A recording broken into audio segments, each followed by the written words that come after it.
Hello दोस्तों, मैं विकास कुमार आपका स्वागत करता हूं एक नए वीडियो के साथ। ये एक ट्यूटोरियल वीडियो है जिसमें मैं इमेज एसईओ के बारे में बताऊंगा। इस ट्यूटोरियल में मैं आपको step by step image SEO करना सिखाऊंगा, जिससे कि आपको अपना ब्लॉग पोस्ट ब्लॉग रैंक करने में हेल्प मिलेगा और इमेज से आपको ट्रैफिक लेने में भी हेल्प मिलेगा। इस वीडियो को ख़त्म होते ही आप सीख जाएंगे एकदम प्रॉपर तरीके से, एक एडवांस लेवल के तरीके से कि इमेज का एसईओ कैसे करते हैं और आप अच्छे से इमेज का एसईओ कर पाओगे। तो इस वीडियो को अंत तक देखना, एक भी स्टेप मिस मत करना, क्योंकि ये काफ़ी इंपॉर्टेंट चीज़ें होती है।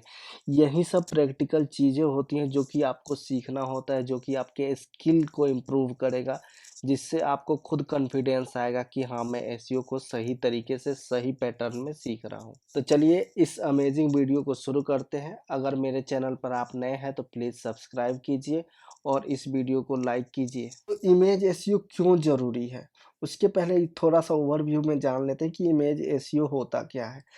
हम अपने ब्लॉग में जो इमेजेस डालते हैं, हम अपने साइट में जो इमेजेस डालते हैं ना, तो सर्च इंजन को अच्छे तरीके से बताने के लिए इनको एसईओ करते हैं, ताकि सर्च इंजन अच्छे से इनको क्रॉल कर सके, इंडेक्स कर सके और हमारे वेब पेज या ब्लॉग पोस्ट को रैंकिंग में मदद दे सके, या फिर हमारा इमेज अच्छे से गूगल में रैंक कर सके, जिससे कि ट्रैफिक मिल जाए। अभी हम कुछ सर्च करते हैं ना, वहाँ पे इमेज सेक्शन होता है, वहाँ से हम ट्रैफिक कैसे लेंगे। अगर हमारा इमेज वहाँ रैंक कर जाता है ना, तो हमें वहाँ से ट्रैफिक मिल जाएगा। बहुत लोग ये सोचेंगे कि हम वहाँ रैंक क्यों करें, तो देखो बहुत सारे ऐसे कीवर्ड होते हैं ना जिसमें ज़्यादा से ज़्यादा ट्रैफिक इमेज सेक्शन से ही आता है। Let's suppose good morning images, अगर आप सर्च करोगे तो हम कहाँ जाते हैं, इमेज सेक्शन में जाते हैं। तो अगर वहाँ फर्स्ट पे ही आपका इमेजेस रैंक करे ना, तो वहाँ से आपको ज़्यादा से ज़्यादा ट्रैफिक मिल सकता है, ठीक है। उसके बाद इमेज एसईओ एक ऑन पेज का भी पार्ट है। अगर हम कोई ब्लॉग पोस्ट डालते हैं, उसमें बताया जाता है कि ज़्यादा से ज़्यादा मीडिया कंटेंट डालो, लाइक इमेजेस डालो, वीडियो डालो। तो अगर हम उन इमेजेस को अच्छे तरीके से ऑप्टिमाइज़ करेंगे, तो हमारा ब्लॉग पोस्ट भी सही होगा, जिससे कि वो काफ़ी अच्छे से रैंक कर पाएगा। तो चलिए अब जानते हैं कि स्टेप बाय स्टेप प्रोसेस कैसे मैं फॉलो करता हूँ इमेज एसईओ करने के लिए। मेरा एक टेलीग्राम ग्रुप है ब्लॉगर विकास के नाम से, प्लीज़ उसको ज्वाइन कीजिए। वहाँ पे मैं टाइम टू टाइम अच्छी चीज़ें शेयर करते रहता हूँ। तो जो सबसे पहला स्टेप है ना, वो नाम होता है इमेज का, कि इमेज का नेम कैसा होना चाहिए। ऐसे जेनरिक जैसे इमेज करके जेपीजी पीएनजी ऐसा नहीं होना चाहिए। ये जैसे अंडरस्कोर है ना, गुड मॉर्निंग जी डॉट जेपीजी, अंडरस्कोर नहीं होना चाहिए। एक हाइफन होना चाहिए, माइनस वाला जो साइन होता है वो होना चाहिए, ठीक है। और वो जो इमेज है ना, उसका कीवर्ड और थोड़ा-सा डिस्क्रिप्शन टाइप का होना चाहिए। नहीं होना चाहिए कि आप इमेज में कीवर्ड कीवर्ड ही डालते जाओ, कीवर्ड स्टफिंग ही करते जाओ और क्या हो, वो इमेज से रिलेट ही नहीं कर पा रहा हो, ठीक है। तो उस हिसाब से आपका इमेज का नाम डिसाइड करना है। तो चलिए मैं एग्ज़ाम्पल के साथ आपको समझा दें। जैसे देखो, बनाना ट्री के ऊपर मैंने नीच शेयर किया था। तो वैसे एक ये इमेज है, इसमें क्या है, बनाना का ट्रीज़ है और बनाना का फ्रूट है। तो इसका नाम कैसे होना चाहिए? बनाना फ्रूट ऑन ट्री या बनाना फ्रूट ऑन बनाना ट्री, ऐसे होना चाहिए। देखिए वो ये बनाना का गार्डन है जहाँ पे बहुत सारे बनाना ट्रीज है, तो बनाना माइनस गार्डन डॉट जेपीजी या पीएनजी जो भी हो। वैसे ही सेम ये देखो, टोमेटो बास्केट में है। टोमेटो के ऊपर भी मैंने एक न्यूज़ शेयर किया था, कैसे फाइंड करते हैं कुछ भी देख के अपने अराउंड। तो वो सारी वीडियो मैं डिस्क्रिप्शन में डाल दूंगा, वहां से वो देख सकते हो। तो देखो इसका नाम कैसे होना चाहिए, टोमेटो इन बास्केट डॉट जेपीजी। जैसे ये देखो ग्रीन टोमेटो है, तो ग्रीन टोमेटो डॉट जेपीजी, इस टाइप से नाम होना चाहिए। तो ऐसे नाम आप कैसे लिखोगे? ये देखो मेरे डेस्कटॉप पे एक टोमेटो का इमेज है, जैसे स्क्रीनशॉट है, तो ऐसे है। तो इसको आप सिंपली रीनेम कर लो। रीनेम में जाके क्या करना है, देखो ये से टोमेटो इमेजेस या इमेज कुछ भी हो वो डाल लो। तो ऐसे करके आपको कर लेना है। तो ये क्या हुआ, इमेज का नाम होना चाहिए जिसमें थोड़ा कीवर्ड भी हो और क्या इमेज है एक्चुअली वो होना चाहिए। तो यहाँ तक तो आपको समझ में आ गया ना कि आपका इमेज का नाम कैसे होना चाहिए। बहुत लोग यहीं पे गलती कर देते हैं, तो गूगल को आइडेंटिफाई करने में दिक्कत हो जाता है कि इस पेज पे तो लेट सपोज बनाना से रिलेटेड या टोमेटो या कोई भी एंड्रॉयड ऐप्स या किसी के रिलेटेड आपने लिखा है और इमेज का नाम कुछ और आपने डाल दिया, तो वो आपको रिलेवेंट या मैच ही नहीं कर रहा है। तो इस हिसाब से आपको डालना है कि वो मैच करे। उसके बाद आपको इमेज को रिसाइज़, एक प्रॉपर साइज़ में इमेज को डालना होता है। क्योंकि बहुत बार इमेजेस बहुत बड़े-बड़े पिक्सल में होते हैं। इमेज का साइज़ का मीन्स उसका जो हाइट और विड्थ होता है पिक्सल में वो होता है। जब भी आप वर्डप्रेस में कोई भी इमेज डालोगे ना तो वर्डप्रेस ऑटोमेटिकली उनको रिसाइज़ कर लेता है अलग-अलग साइज़ में। जैसे कि लेट्स सपोज़ वर्डप्रेस पे मैंने एक ये इमेज डाला। 1024 बाई 1024 का पिक्सल है और उसके मीडियम फॉर्मेट में भी बन जाते हैं 300 कुछ 600 कुछ 150 बाई 150 ऐसे बन जाते हैं। तो वो क्या करता है आपको दिखाने के लिए सिर्फ कोड से वो साइज चेंज कर देता है कि सामने वाले को व्यू इस साइज में हो। लेकिन जो उसका एक्चुअल इमेज का साइज होता है जैसे एमबी या केबी में वो सेम हमेशा सब जगह सेम रहता है। तो इससे क्या होता है कि देखने के लिए तो छोटा है और लेकिन साइज़ जो हमारा डिस्क स्पेस या जो हमारा साइट लोड ले रहा है वो तो 2 एमबी का ही रह जा रहा है ना।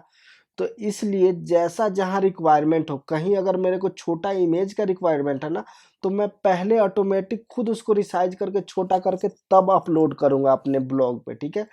और मैं जो रिकमेंड करता हूँ 600 पिक्सल विड्थ जो वाइड होता है ना लंबाई, वो मैं 600 पिक्सल ही रखता हूँ, ठीक है? तो आप उतना ही पहले इमेज सेट कर लो और तब अपलोड करो। तो ये रिसाइज़ आप कहाँ कर सकते हैं? ये रिसाइज़ आप कहीं भी कर सकते हैं जैसे कैनवा में, पेंट में। पहले ही आप इमेज को रिसाइज़ कर लो तब अपलोड करो। तो इससे ये होगा कि उसका साइज़ कम होगा, जो कि आपके पेज को फ़ास्ट लोड होने में हेल्प करेगा। और बहुत सारे प्लगइन भी होते हैं जिनके मदद से आप सेट कर सकते हो कि मेरे इमेज का साइज़ इससे ज़्यादा ना हो। मैं आगे चल के वो बताने वाला हूँ। उसके बाद कोई भी इमेज होता है ना उसका फॉर्मेट होता है जैसे dot JPG, dot PNG, dot SVG वो तो कौन से फॉर्मेट में हम इमेज यूज़ करें। गूगल जो रिकमेंड करता है ना या मैं रिकमेंड करता हूँ वो डॉट वेबपी तो वो बहुत ज़्यादा फास्ट लोडिंग होता है, ठीक है? क्योंकि वो कंप्रेस होके छोटा हो जाता है। अगर आपको हाई क्वालिटी इमेजेस शेयर करना है जिसका बैकग्राउंड ट्रांसपेरेंट ये सब हो तो आप पीएनजी यूज़ कर सकते हो और लोगों के लिए डॉट एसवीजी फॉर्मेट यूज़ कर सकते हो या फिर सारे इमेज का एक फॉर्मेट यूज़ कर सकते हो डॉट वेबपी या डॉट जेपीईजी। तो यहाँ पे आपको ये कन्फ्यूजन क्लियर हो गया। लेकिन बहुत लोग को ये होगा कि डॉट वेबपी हम कैसे इमेज करें तो वो मैं आगे प्लगइन में बताने वाला हूँ कि कैसे आप कर सकते हो। उसके बाद बहुत इमेजें को कंप्रेस करना ज़रूरी होता है क्योंकि कंप्रेशन से इमेज का साइज़ जो एमबी के या केबी के फॉर्मेट में होता है वो छोटा हो जाता है, बिना उसके क्वालिटी को डिग्रेड किए ही। और कंप्रेस करने के लिए ऑनलाइन बहुत सारे टूल हैं वो यूज़ कर सकते हो या फिर आप अपने वर्डप्रेस ब्लॉग में कोई ऑप्टिमाइज़र प्लगइन यूज़ करके उसको कंप्रेस कर सकते हो। मैं ई triple W image optimiser plugin use करता हूँ। जो कि मैं अभी दिखा दे रहा हूँ कि कैसे आपको इंस्टॉल करना है, कैसे आपको सेटिंग करना है। वर्डप्रेस में लॉगिन करके आपको प्लगइन सेक्शन में आना है, वहाँ पे ऐड न्यू पे क्लिक कर देना है और वहाँ पे क्या करना है अपने प्लगइन का ये जो मैं नाम बताया हूँ वो यहाँ पे डालना है। उसके बाद जैसे सर्च करोगे ना आपको वो ये प्लगइन आ जाएगा इमेज ऑप्टिमाइज़र का और आपको इंस्टॉल करना है। ये इसका फ्री वर्ज़न है और इसका पेड वर्ज़न भी आता है लेकिन आपको पेड वर्ज़न लेने की कोई ज़रूरत नहीं है, फ्री वर्ज़न से ही सारा काम हो जाएगा जो हमें चाहिए। ये एक्टिवेट होने के बाद आपको सेटिंग पे क्लिक करना है और सेटिंग पे क्या करना है यहाँ पे दोनों पे क्लिक कर देना है, ठीक है? ये देखो ये यहाँ पे क्या बोल रहा है, यहाँ पे ट्रायल के साथ बोल रहा है तो हमें क्या करना है फ्री मोड पे ही रहना है और नेक्स्ट कर देना है। यहाँ पे नेक्स्ट करने के बाद ना यहाँ पे वेब पी कन्वर्जन डाल दोगे तो वेब पी कन्वर्जन में हो जाएगा। ये करके यहाँ पे कंटिन्यू कर देना है तो हो जाएगा वो।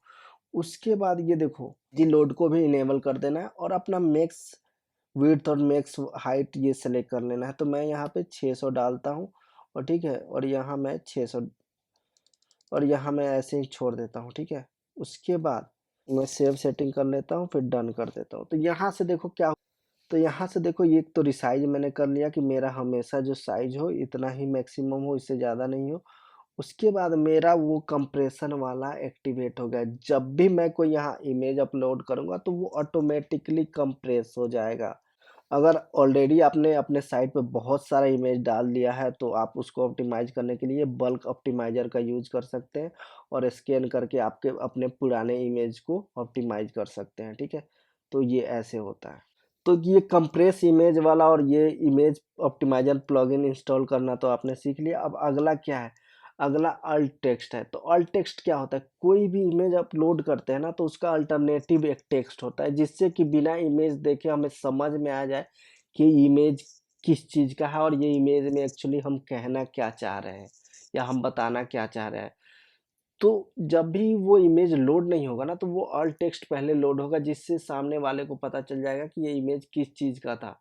ठीक है? जैसे कि मैंने यहाँ पे डाला हुआ है, जैसे ये एरो में बताया कि ये नहीं लोड हो रहा है, तो इसने क्या शो किया है, जो अल्ट टेक्स्ट है वही शो हो रहा है। ठीक है?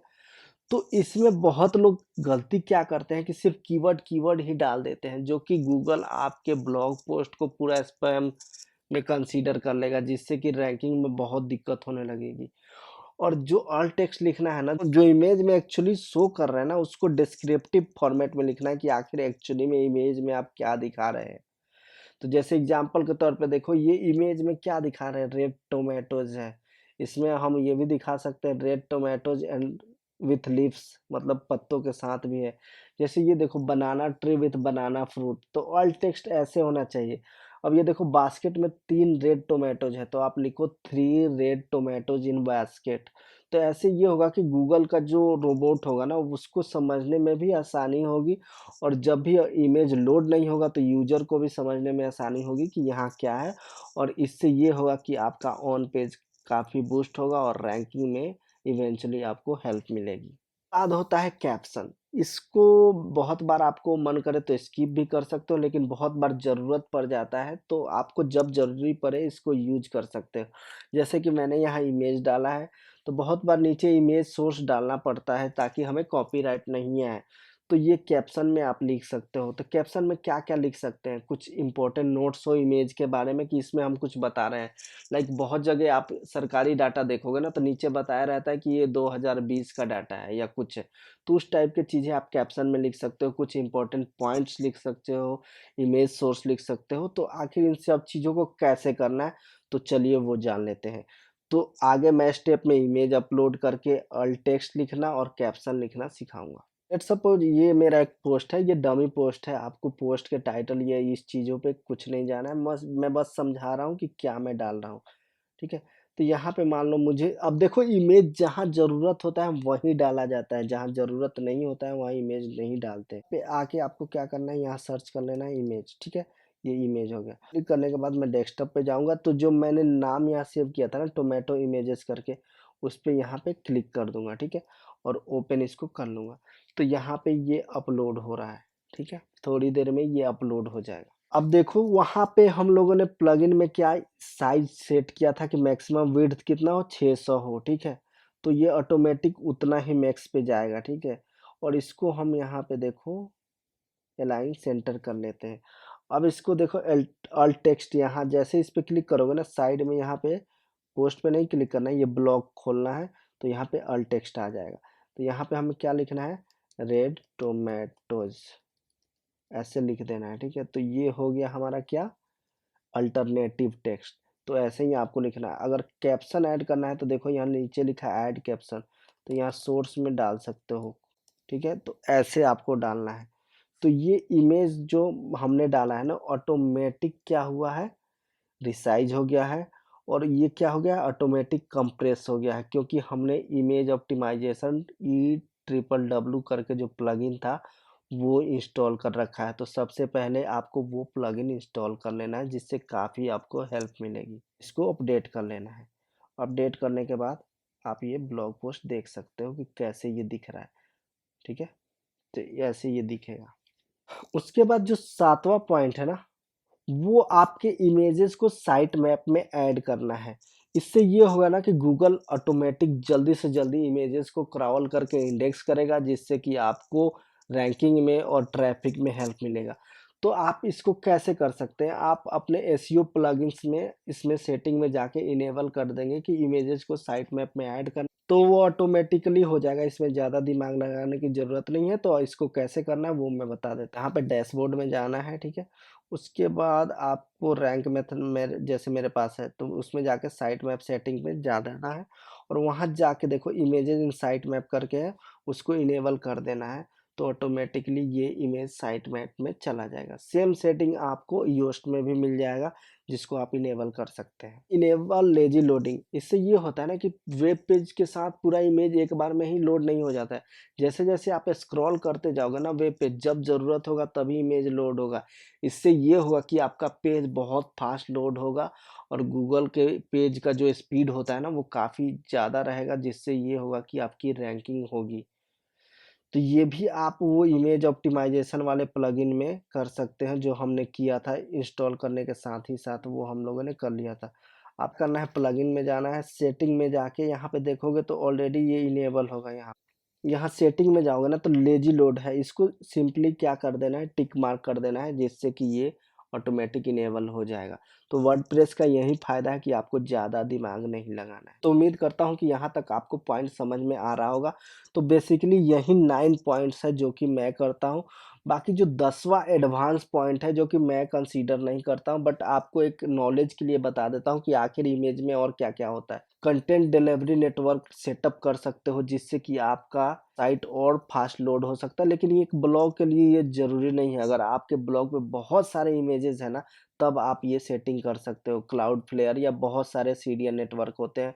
उसके बाद स्ट्रक्चर डाटा जो स्कीमाज होते हैं ना, वो ऐड कर सकते हो।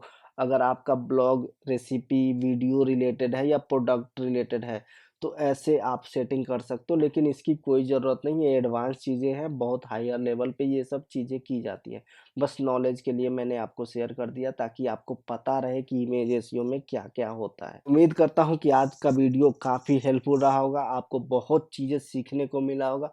बहुत सारी ऐसे चीज़ें होंगी जो आपको समझ में नहीं आई होगी एक बार, तो मैं आपको रिक्वेस्ट करता हूँ कि प्लीज़ आप वीडियो को एक बार और देखिए, जिससे कि आपके स्किल में काफ़ी ज़्यादा इम्प्रूवमेंट होगी। इस वीडियो को देखने के लिए बहुत-बहुत धन्यवाद। प्लीज़ नीचे कमेंट करके आपके जो भी डाउट है, सजेशन है या मेरे लिए कोई फीडबैक है, वो नीचे बताइए। चैनल को अभी तक सब्सक्राइब नहीं किया है तो प्लीज़ सब्सक्राइब कीजिए। Thank you so much.